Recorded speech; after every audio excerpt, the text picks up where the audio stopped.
Hi guys, Dave Patterson here with the Fit Light Guild. This is the last day of April 2025. We said we endeavored to get back with you before the end of April, and that's what we're going to do here this evening. Haven't had time to really go over this edition with a fine-tooth comb, so I'll be reading from a script for the most part for this edition. So if you could just bear with me. The last time we talked about recapping the Easter message. We know that the naysayers are increasing in their denial of the resurrection of Jesus Christ. But again, I'll repeat what I said before. We should not be discouraged.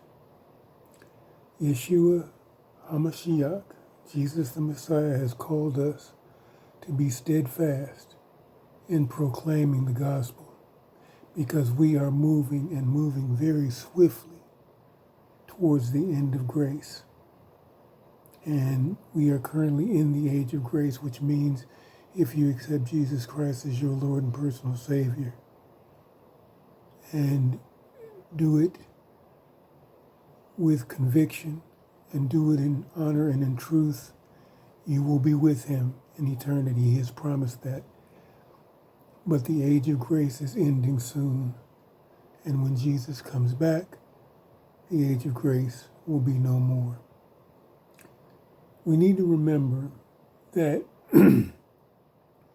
not only do we have compelling evidence for the veracity of the resurrection, but when utilizing the concept of deductive reasoning, as we mentioned before on Easter Sunday, we can be assured that the Roman Empire, which dictated social, legal, political, and military norms in that era, would never, ever have allowed anyone to usurp the authority of the Roman emperor.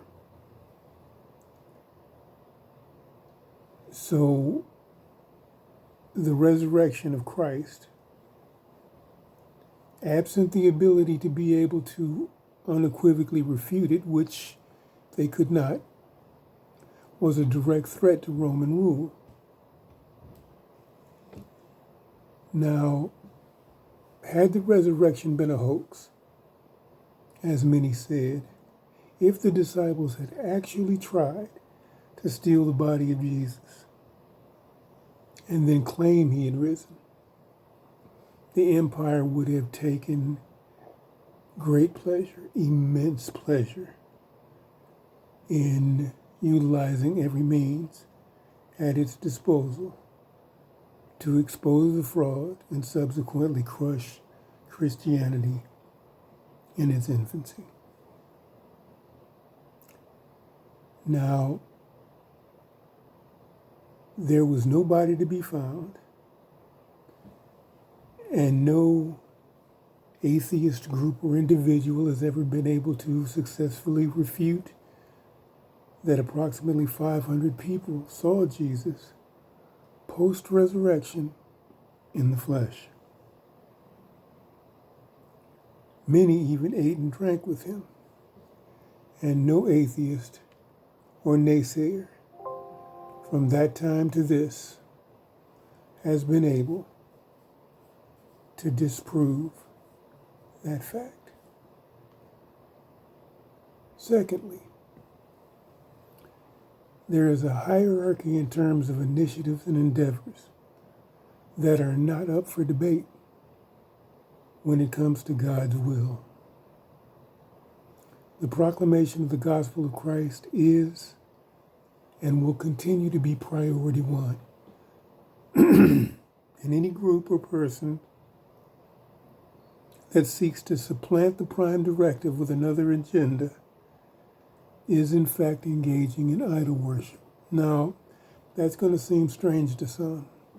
It's when we think of idol worship, we think of movies like The Ten Commandments, where Charlton Heston played Moses and Yul Brynner played the Pharaoh. And there was a time in the movie where the Pharaoh had cursed or supposedly cursed the Hebrews, claiming that the firstborn of in each Hebrew family would be killed, would die. Well, the curse was reversed upon Egypt by God, and the firstborn in Egypt actually died. And so after Pharaoh's son died, he placed his son in the arms of this granite stone idol, assuming that it was going to bring his son back to life, and of course it did not. And that's what we think about when we think about idols.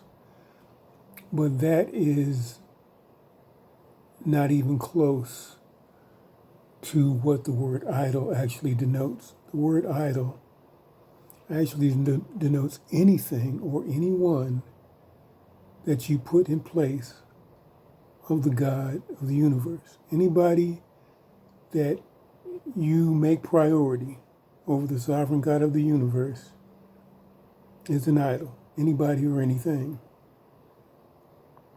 So what we also have to understand is that even social issues like combating racism, white supremacy, alleviating discrimination, though having quantifiable merit, must take a backseat to the proclamation of the gospel of Christ, because accepting Christ changes hearts. And in contrast, secular initiatives like social justice seek to address long-standing inequities, but because you cannot legislate morality, there are conflicting ideas about what is in fact equitable. There is no actual standard of right and wrong that everyone concurs with, no objective truth, only the myriad of subjective beliefs among many individuals and groups that may have threads of commonality, but no moral absolutes. Now, what we additionally have to consider is that because of this, flawed, sinful people have flawed, sinful perceptions that make standards of morality acceptable to all virtually impossible. God's plan, however, is without flaw because he is infallible. Thirdly, as we seek to further examine initiatives like social justice, one may be inclined to believe that because the elite in this country choose to worship money over the welfare of the average U.S. citizen, that this is chiefly why social justice moves at such a snail's pace. Well, yes and no. Yes, this is a significant contributory factor to the quagmire social justice struggles with. But no, it isn't the main reason why the process is stymied. We constantly struggle to achieve what many classify as world peace. I'm sure you've heard many people, when asked what they would like to see happen in the world, if they had one thing they'd really like to see happen, it would be world peace. Well, world peace is really reconciliation among the people of the world when you successfully navigate political and social differences and other barriers to achieve that reconciliation. The problem is, if we don't do things as the sovereign God of the universe has scripted, it is indeed doomed to fail. And here's why. God is not going to allow mankind to reconcile horizontally until we first reconcile with him vertically. He has made a way for us to restore a relationship with him through the death and resurrection of his son, Jesus. And we cannot reconcile with our brothers and sisters nationally or globally until we restore our relationship with God through his son. This must be the first and primary mode of reconciliation. We will not, I repeat, will not alter God's agenda priority, no matter how hard we try. Okay, so that's it for today. And remember, stay humble, be genuine, and let Yeshua illuminate your path. Until next time, you guys take care.